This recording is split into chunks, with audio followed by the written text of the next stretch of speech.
Hello friends, Ram Ram Sitaram બધાયની ને આજ છે ને ફરી એક વખત મારા વિડીયોમાં આપણે ડિસ્કસ કરવાનું છે આપણી ખેડૂતની મનોવ્યથાનું. તો ફરી એક વખત તમારું બધાનું સ્વાગત છે અમારા નવા બ્લોગમાં. તો આજે આપણે વાત કરવાની છે અમારા બ્લોગમાં ખેડૂતની મનોવ્યથાની વિશે. એના પછી અંદરમાં આપણે પોઈન્ટ લેવાના છે MSP, MRP and C2 plus 50% જે ખેડૂતને મળવું જોઈએ ને નથી મળતું એના વિશે આપણે આજ વાત કરવાની છે. તો પહેલાં હું તમારા બધા ટોપિક ડિસ્કસ કરવાની છે MRP. તો ભાઈ MRP એનું ફૂલ ફોર્મ થાય મેક્સિમમ રિટેલ પ્રાઇસ, એટલે કે કોઈ પણ વસ્તુની એક સટીક કિંમત નિર્ધારિત કરેલ હોય. દાખલા તરીકે તમે માનો કે તમે કોઈ પણ જગ્યાએ જાઓ, કોઈ પણ દુકાનેથી, તો આપણે 10 રૂપિયાનું બિસ્કિટનું પેકેટ લઈએ તો એમાં MRP કરીને લખેલું જોઈએ કે આ વસ્તુના 10 રૂપિયા જ દેવાના. એ એક છે એ પ્રોટોકોલમાં એ એક વસ્તુ નક્કી થઈ ગયેલો જોઈએ ગવર્મેન્ટ દ્વારા, પછી મોટી મોટી ઇન્ડસ્ટ્રીઝ દ્વારા કે ભાઈ હે એ વેચનારને આ ભાવે વેચવાની, ખરીદનારને આ ભાવે જ ખરીદવાની. કે ભાઈ એ વસ્તુ જે છે એ 10 રૂપિયાનો ભાવ નિર્ધારિત કરેલ છે તો એ 10 રૂપિયામાં જ વેચવાની. એ વસ્તુ એના 11 રૂપિયા એ લોકો ન લે શકે, કારણ કે એની પ્રાઇસ નક્કી, મેક્સિમમ પ્રાઇસ નક્કી કરેલ છે. એની મિનિમમ પ્રાઇસ ને એનું એક લેવલ જ આવે કે એટલી આવી પ્રોડક્ટની મેક્સિમમ પ્રાઇસ થઈ જાય એનું ત્યાં સુધી જ એની કિંમત અકાઈ ગયેલ હોય. એ પછી નક્કી થઈ ગયેલ હોય ભાઈ બધું ગવર્મેન્ટ હોય કે મોટી મોટી ઇન્ડસ્ટ્રી કે એના મેન્યુફેક્ચર જે કરતા એનું બધું એમાં ટોટલી કોસ્ટ એની ઇન્ક્લુડ કરી લીધી હોય કે ભાઈ એને લેબરનો ખર્ચો, આ તે મજૂરી, મશીનરી જે દેવું પડતું હોય એ બધું એમાં ઇન્ક્લુડિંગ રેપર હોય, બધું ઇન્ક્લુડિંગ હોય એમાં કે ભાઈ મેક્સિમમ પ્રાઇસ આ વસ્તુની એટલી હોય.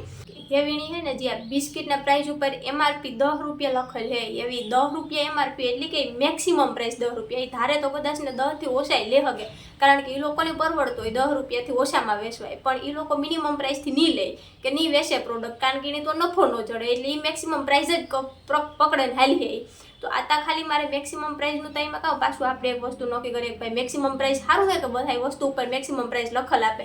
કદાચ ને જો કોઈ પણ પ્રોડક્ટ ઉપર મેક્સિમમ પ્રાઇસ લખેલ ન હોય ને, આપણી ખબર ન હોય ને, તો કદાચ આપણી જ્યારે વસ્તુની જરૂરિયાત હોય કે ભાઈ આપણી કદાચ ને કોઈ અજાણી જગ્યાએ હોય કે ભાઈ ને આપણી વસ્તુને ખબર ન હોય કે ભાઈ આ વસ્તુ કેટલામાં છે ને આપણી એની ખાસ જરૂર હોય કે ભાઈ આપણે પાણી પીવું કે આ કે તે, કે બધી વસ્તુ હા આપણી જીવન જરૂરિયાત છે એની આપણી જરૂર હોય.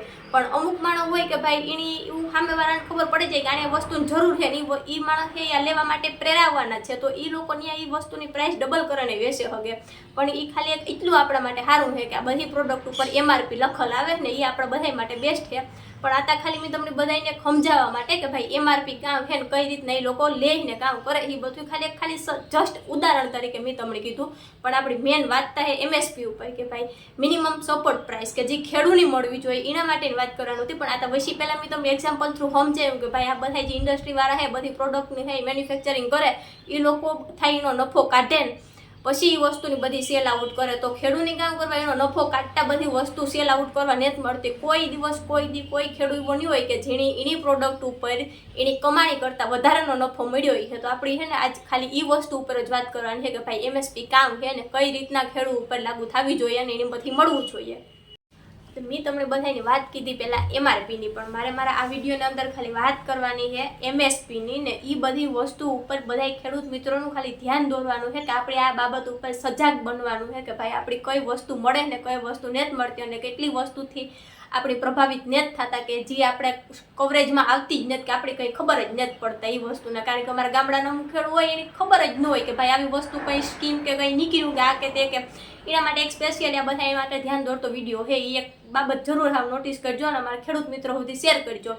તો હે MSP છે minimum support price. Minimum support price એટલે કે જે વસ્તુ ખેડૂતની મળવી જોઈએ પણ મળતી નથી, એટલે સરકારી એક મિનિમમ સપોર્ટ પ્રાઇસનો રેટ છે નક્કી કરીને રાખવો જોઈએ. ભાઈ એ વધારે ન જડે, જોકે જડતું તા નેત જ કોઈ દી, પણ વધારે ન જડે તો કંઈ નહીં, પણ ખાલી સેમ એટલા લેવલ સુધી તો મળવું જ જોઈએ. એક રેટ નક્કી કરીને રાખવો જોઈએ કે ભાઈ મિનિમમ સપોર્ટ પ્રાઇસ એ લેવલ સુધી ખેડૂતની એના જે પાક એની ઉત્પાદન કીધું હોય એનું વળતર છે ત્યાં સુધી મળવું જ જોઈએ. કારણ કે MSPમાં છે કઈ વસ્તુ આવડવામાં આવે હું તમને બધાને સમજાવવા. તો એમાં પહેલાં એક C2 પ્લસ 50%, એટલે કે તમે બધા કહો કે ભાઈ આ કંઈક ભણેલ છે એટલે ભાઈ એવો નવો શબ્દ લેવી કે C2 પ્લસ 50%, પણ એવું કંઈ નથી. હું એક ખેડૂત દીકરી છે એટલી બધી વસ્તુ મેં કરેલ છે ને મારા ધ્યાનમાં આવી એટલે હું તમને બધાને સમજાવું કે ભાઈ C2 પ્લસ 50%માં કામ આવે.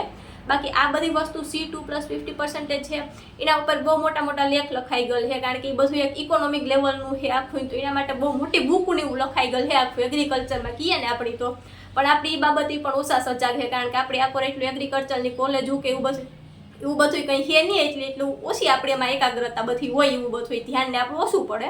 એટલે હું ખાલી તમને થોડુંક ખાલી C2 પ્લસ 50% કામ છે એ બધું સમજાવી. એ બધું પાછું છે યા MSPમાં આવરે લેવામાં આવે એટલી ખાલી વાત કરવાની થાય આપણે. તો પહેલાં તો C2 ગામ છે તો કે ખેડૂને જેટલા ખર્ચા આવતા હોય, એક્સપેન્સીસને જેટલા દેવા પડતા હોય એમાં બધામાં વાત આવે. તો C2માં પહેલાં તો આપણે લખીએ તો ખેતર ખેડવાના ખર્ચાથી માંડીને એમાં મજૂરી, બિયારણ, દવા, વીજળી, પાણી એના બધાના જેટલા બિલ આવતા હોય. પ્લસમાં ભાઈ એના પાકની બધી વાવણી કરવા માટે ટ્રેક્ટરનો ઉપયોગ કરતો હોય, એટલે પછી પાકની જ્યારે ભેરો કરવાનો આવે તારો ઉપયોગ ટ્રેક્ટરનો થાય. પછી એમાં ટ્રેક્ટર થ્રુ જ ઓપનરે હાલતું હોય અને કટર કે બધું જે વસ્તુ એમાં મજૂરીનું બધું આવતું હોય એ બધી વસ્તુ એમાં આવે જાય. તો એ બધું C2ની કોસ્ટમાં બધું સામેલ કરવામાં આવે કે ભાઈ જે ખેડૂતની ટોટલ ઓવરઓલ ખર્ચો એનો પાકની વાવેતર કરે નાથી જ્યાં સુધી એના હાથમાં આવે ત્યાં સુધીનો જે ખર્ચો આવે એ C2ની કોસ્ટ કહેવાય. હવે C2ની કોસ્ટ હવે એના ઉપર એની 50% મળવું જોઈએ, કારણ કે એવું તો નથી કે ખાલી ખેડૂત ખાલી બધું લેવન મૂકે દે, એ મૂકવા પૂરતું તો હોય નહીં, પાછું ખેતરમાં નાખવું પડે. તો એના ઉપર એ પોતે ખુદ મહેનત કરતો હોય, તડકાનો તપતો, તો એના પૂરતી કંઈક એવરેજ વર્તળે મળવી જોઈએ ને. તો 50% ખાલી ખર્ચો એને મળી જાય ને ઉપરનો, કે ભાઈ આપણે કીધું કે 50% પ્રોફિટ એની ઉમેરીને C2માં દેવો, એટલે મિનિમમ સપોર્ટ પ્રાઇસ ખાલી મિનિમમ જડે હોય ને. એમાં કંઈ એના હાવ હાઈ લેવલનું કામ ન એવું આવે જાય કે ભાઈ ખેડૂતનો ઓવરઓલ ખર્ચો બધો એમાંથી નીકળે હોય. તો ખાલી વાત એ જ થતી હતી કે C2 પ્લસ 50%નું બધું આ છે કે ભાઈ જેટલો એની ખર્ચો કીધો હોય એના ઉપર ખાલી 50% વધારે વળતર મળે ને તો એ ખેડૂત માટે બસ છે કે ભાઈ થોડુંક એની જેટલી મહેનત કીધી હોય ને એનું ફળ મળે. પછી એમાં પાસે બીજા મુદ્દા આવરે લેવામાં આવે કે કદાચ ને ભાઈ એની પાક કીધું હોય તો આ બધું જે વરસાદને અમુક સમય છે તો આપણી વાતાવરણ એવું થયું કે ભાઈ અણધાર્યો વરસાદ આવે પડે, એવું બધું વાવાઝોડું નાતે, તો એના માટેની તાલપત્રી આતે એવું બધું પણ એક્સ્ટ્રા લેવું પડતું હોય. તો એના માટેની પણ ખર્ચો આવે. તો હે બધાય ખેડૂત હોય એને એટલા બધા સ્ટોરેજ કરવાના કંઈ હોય નહીં. તો એમાં સ્ટોરેજમાં આપણી મેનતા લઈ લઈએ કે ડુંગળી ને લહણ ને એવું હે વટાણે ખેડૂતની હાવ હસ્તે ભાઈ ડુંગળી જતી હોય. તો ડુંગળી કરીએ તો એના માટે એવું તને કે હાલો કદાચનું કોઈ પાસે મકાન હોય તોય પણ એમાં ડુંગળીનો સંગ્રહ ન થાય. ડુંગળી માટે સ્પેશિયલ આખો મેળો ને એવું બનાવવું પડે. એ કંઈ મેળો વસ્તુ એવી નથી કે એક વખત કરાવ્યા પછી પરમેનન્ટ આપણે યુઝમાં આવે. તો હેવી ડુંગળીનો ખાલી 2 મહિના માટે સંગ્રહ કરવા માટે પણ ખેડૂતની મેળો બનાવવા માટેનો ખર્ચો કરવો પડે. તો એ ખર્ચાની કંઈ કોઈ દે કોસ્ટમાં સામેલ કરવામાં નથી આવતો. કદાચને આ ઘણી આપણે કોઈ મોટી ઇન્ડસ્ટ્રીવાળાને લઈ લઈએ તો એ ખાલી ઇન્ડસ્ટ્રી માટે કદાચને જો ખાલી એક મોટરસાઇકલનો કે ખાલી ખંભે નાખવાનો ઠેલો લઈને તો એ પણ એની કોસ્ટમાં સામેલ કરે કે ભાઈ આ પણ આપણી ઇન્ડસ્ટ્રીમાંથી આપણી ઇન્ડસ્ટ્રીના યુઝ માટે જ લીધું. તો એ પણ એના ઓલામાં જાય બધા ખર્ચામાં. તો એનો ખર્ચો પણ ઇન્ડસ્ટ્રીવાળા પાસેથી લઈ લે. તો ખેડૂતની કામ કરવા આ વસ્તુ નથી મળતી, એક બાબતથી ધ્યાન દોરવાનું થાય આપણે બધા ખેડૂત મિત્રોની. પછી એના પછી પ્લસમાં કે ભાઈ બધા સરકારની પણ એક ધ્યાન દેવું પડે કે ભાઈ ગામડે ગામડે ન બનાવે તો કંઈ નહીં, પણ એ જે તાલુકા લેવલ જ્યાં આવતું હોય ત્યાં ત્યાં સ્ટોરેજ બનાવે શકે કે ભાઈ બધા એ તાલુકામાં જેટલા આવતા હોય બધા ગામડા આવરે લેવામાં આવતા હોય ત્યાં એની વસ્તુ છે સ્ટોરેજ કરવા માટે આવે શકે. એ પણ પાછા અમુક ઠેકાણે હાલો સ્ટોરેજના બનાવલ પણ છે, પણ ન્યાય પાછા કામ કે હાઈ રેટ બધાયના હોય કે ભાઈ એનું ભાડું ચૂકવવું પડતું હોય, ન્યાય બધું સંગ્રહ કરવા જાય. તો એ હાઈ રેટ પાછા ખેડૂત પાસે ભાઈ એની મોહય પાછો એ હાલો કદાચ એમાં સંગ્રહ કરે તો એની પાછો 2 મહિના પછી એટલો ભાવ મળી છે કે નહીં એ તો કોઈની ખબર છે નહીં. તો એક તો ઓલરેડી એમાં બધા ખર્ચા કરી નાખ્યા હોય, મજૂરી કીધી હોય, પછી એની પાછું ઉપાડવા માટે મજૂર નાખ્યા હોય ને એને હાસવવા માટે વરે પાછા અહીંયા જાય તો ત્યાં ભાડા ભરે ને એવી ભાડા ભરે લીધા પછી પણ એની કઈ ગેરંટી કે એની ત્યાં સુધીનું જેટલો એની ખર્ચો કીધો એના ઉપરનું એની વળતર મળી છે પહેલાં તાઈ. એવું હું આ વિડીયો બનાવવા તો બધાય મને કહે કે ભાઈ આ લેવા દેવા વગરની કાયમ કામ આવા વિડીયો બનાવતી હોય. ભાઈ આવા વિડીયો બનાવવા માટેનું મેન કારણ એક છે કે ભાઈ આપણી બહુ ઝાઝા લેવલની ત્યાં નથી આવતું, પણ અમુક સમાચારના ચેનલોમાં ને અમુક ટકા જ ખાલી દેખાડવામાં આવે કે ભાઈ આપણી જે હરિયાણા ને પંજાબમાં હમણાં જે ખેડૂતો ઉપર પાછળ જે અત્યાચારને કરવામાં આવે ને એની કૂચ છે એ બધી દિલ્હી તરફ નીકળે એટલે એનું થોડું ઘણું હાવ 5% કહે તો સમાચારમાં બતાવવામાં આવે. તો એ ઉપરથી આપણી ભાઈ ખેડૂત એક હોય ને તો એ બીજા ખેડૂતની વ્યથા સમજે શકે. એ ઉપરથી મારે છે ને આ બાબત ઉપર બધા ખેડૂતનું ધ્યાન દોરવા માટે એક મારે આ વિડીયો બનાવવો પડે. બાકી હું કંઈ નથી કે ભાઈ આપણે નવીરા બેઠા તો આ બધું ટોપિક પકડીને બેહેકા નાના ઉપર વિડીયો બનાવી નાખીએ. પાછું પ્લસમાં કામ હોય કે એક આપણી ગમેના કોઈ જે ભણેલ ગણેલ વ્યક્તિ હોય ને આ વસ્તુ સમજાવી છે કે ભાઈ ગમેના તમે કંપનીમાં તમે જોબ માટે જાઓ ને તો ત્યાં કામ હોય કે ભાઈ તમે ઓછું ભણેલ હોય કે તમારી પાસે ઓછી ડિગ્રી હોય તો તમને કહે કે ભાઈ તમારું જે આપણે વેજીસ ચૂકવવાના જે થાય એનું લેવલ એટલું લે કે ભાઈ 5 થી 7 હજારને વચ્ચે જ રહે, એનાથી વધારે તમને પૈસા નહીં મળે હગે. તો એમાં એક નક્કી થયેલ છે કે ભાઈ જો વધારે ભણેલ હોય તો એની 12,000ને માથે મળે કે 25,000ને માથે મળે, કોમ્પ્યુટર આવડતું હોય આ તે એવું બધું હોય તો એની સારી સેલેરી મળે. એ બધું એક રેટ નક્કી કરેલો હોય પ્રાઇવેટ સેક્ટરમાં, ને સરકારી સેક્ટરમાં અમુક પર્સન્ટેજ નક્કી કરેલો હોય કે એટલા વર્ષે એટલા સુધી જ મળીએ, એનાથી વધારે તમને મળે નહીં. હાલો એ ભલે ભથ્થાને હાથે બધું આપતા હોય તોય પણ અમુક ટકા એટલું ભાઈનો નક્કી કરેલ હોય તો એનો બધાનો વેજ રેટ નક્કી કરેલ હોય, પણ ખેડૂતનો કોઈ દિવસ કોઈ પાક ઉપર કે કોઈ વળતર કે ભાઈ કદાચ એને કોઈ નુકસાન ગયું હોય તો એ વળતર ઉપર શા માટે એનો રેટ નક્કી કરેલ ને એ પણ એક સરકારની ખાસ વિચારવા બાબત છે કે ભાઈ ઓલ ઓવર બધા સેક્ટરમાં બધી વસ્તુના પ્રાઇસ રેટ વેજીસ રેટ બધું નક્કી કરેલ છે, તો આ વસ્તુમાં કામ કરવાની. એટલે ભાઈ અમુક માણસો એવું કહેતા હોય, ઘણા ભણેલ ગણેલ લોકો હોય ને એવું બધું કહેતા હોય કે ભાઈ તમે ખેડૂતોની માંગ બહુ ઊંચી હોય ને એનું બધું છે અમે બધું લેવલમાં લેવા જાય અને એની બધી માંગણીઓ પૂરી કરીએ તો ભાઈ ઇકોનોમી લેવલ કહેવાય કે ભાઈ એનો ઇકોનોમી રેટ છે એ બધું એ કે આપણું ડાઉન થઈ જાય. પણ ભાઈ ડાઉન તો તમારું ઇકોનોમી રેટ કદાચ ને તમે ખેડૂતો માટે થોડુંક કર્યું ને તો એ ખેડૂત જ્યાં સુધી મરી છે ને ત્યાં સુધી દેશ માટે આખી તમારો ઇકોનોમી રેટ કાં તમારું કાંઈ માથું નીચું નહીં થવા દે.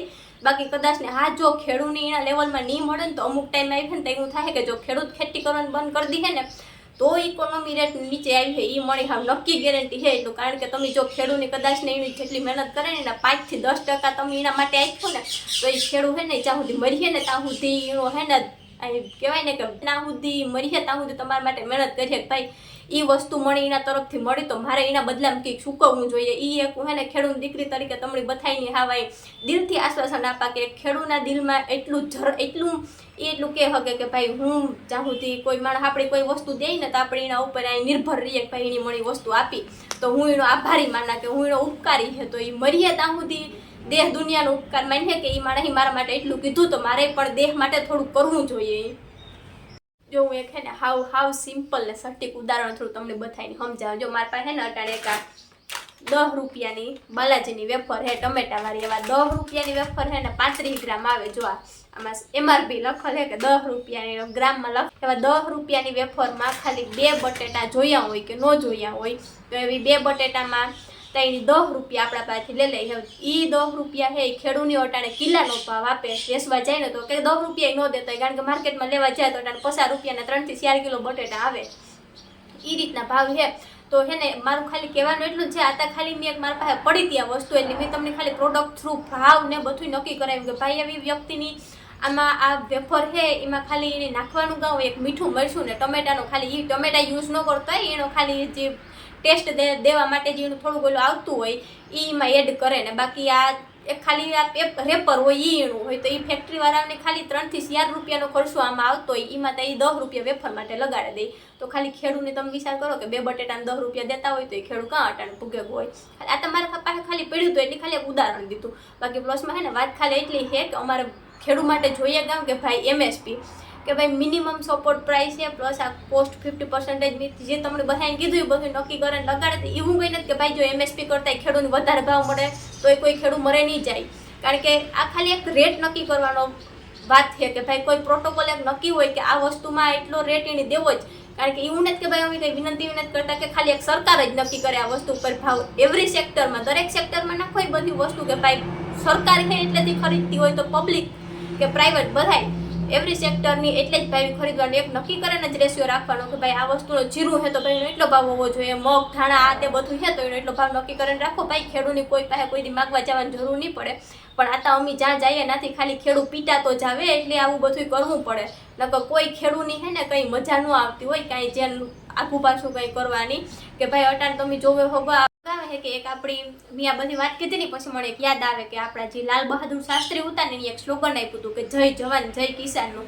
પણ અટાણે જેટલા હે ને આપણે એવું માંથી કહેવાય નહીં પણ ખાલી આ મળી કેવું પડે અંદરથી હું આવે કે ભાઈ આપણી જેટલા સરહદ ઉપર જેટલા જવાનું શહીદ નહીં થયા હોય ને એટલા તો એનાથી ડબલ કિસાનો એ ખાલી હે ને આત્મહત્યા કરીને એનો જીવ ગુમાવ્યો. ને બાકી હે ને ખાલી જો મારે છેલ્લે એટલું જ કહેવાનું છે કે જો મેં બધી વિડીયોમાં વાત કીધી તમને બરોબર લાગી હોય તમારા હાવ ગળા સુધી ઘૂંટડો ઉતર્યો હોય ને તો હે ને જો મારો આ વિડીયો હે જેટલા જોતા હોય એટલા બધાને જો સારો લાગ્યો હોય તો હે ને વિડીયો એક વખત જરૂર અમારા ખેડૂત મિત્રોએ શેર કરજો.